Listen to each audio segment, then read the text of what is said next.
Hey, I'm Kenneth Wajda. I'm a professional photographer here in Colorado. Welcome to another one of my weekly photo chats.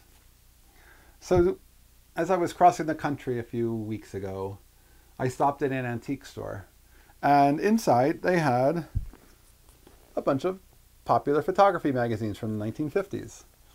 And they were only $1.50 each. So I'm like, okay, I'll splurge. I'll get 5 magazines.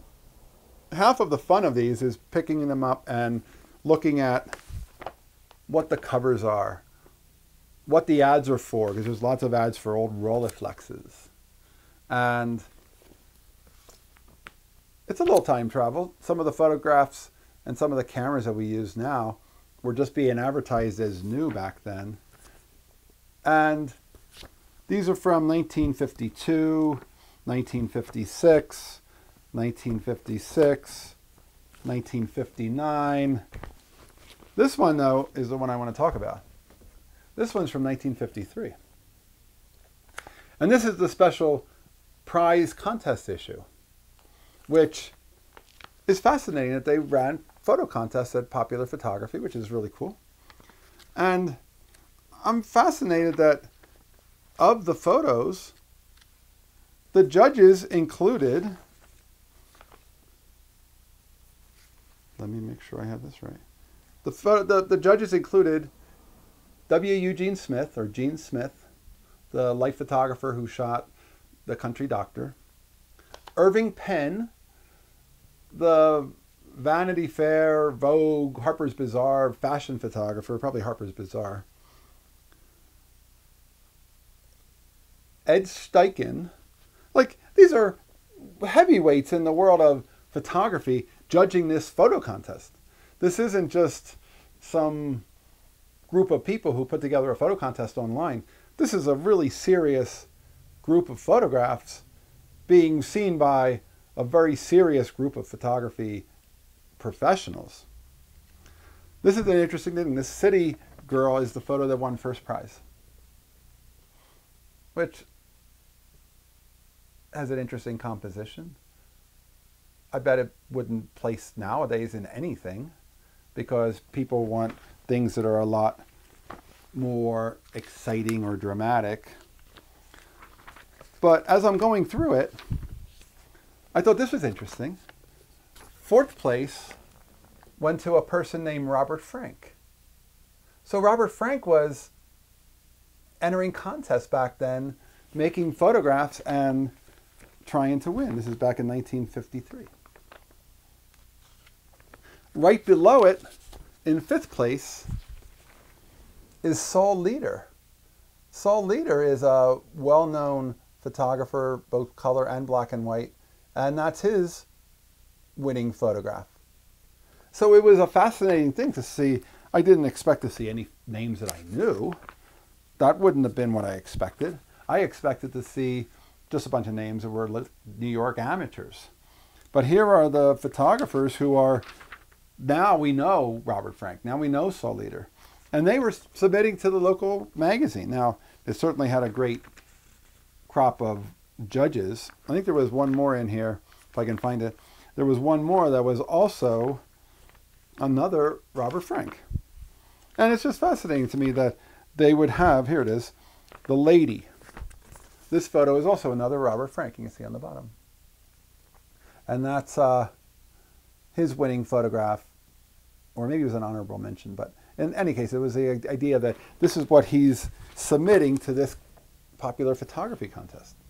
Well, I guess it's not popular photography, maybe it's just, so this is interesting, it's just called photography, and they must have just recently merged because underneath it says, including camera and American photography, the magazine of popular photography. So I'm not sure, there's an awful lot of masthead information on there. I'm not sure exactly what it is.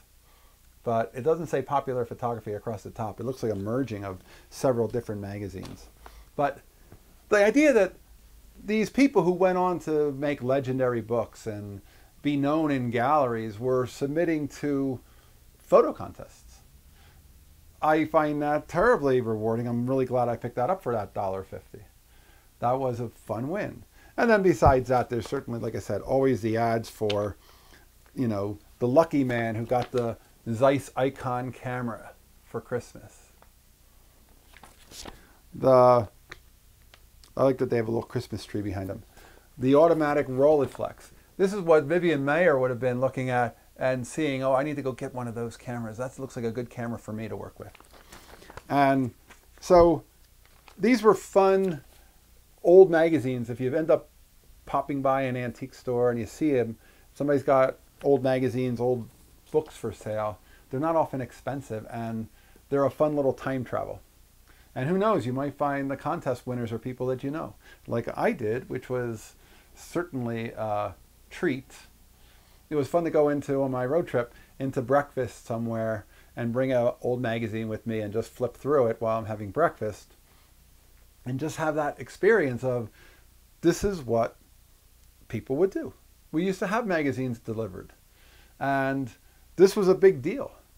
And people actually came up to me when I was eating and saying, hey, is that an old photo magazine?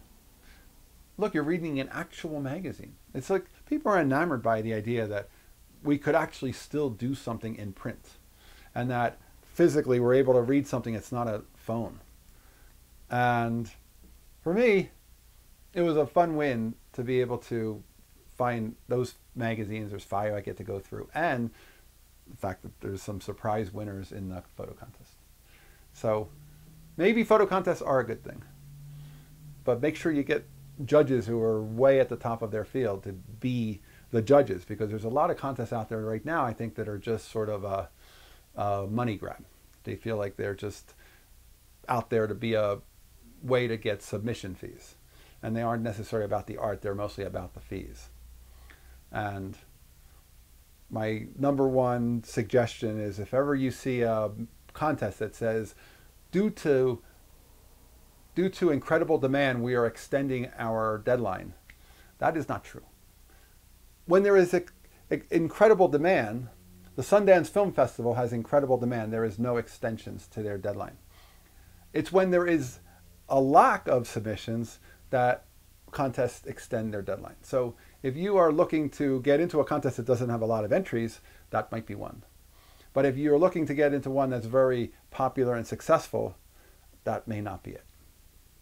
Just a little tip. All right, that's today's photography talk. If you're enjoying these, hit the subscribe button. If you can support, hit the Patreon. I'll be back next week. We'll talk more photography. Hey, as always, here's to good light.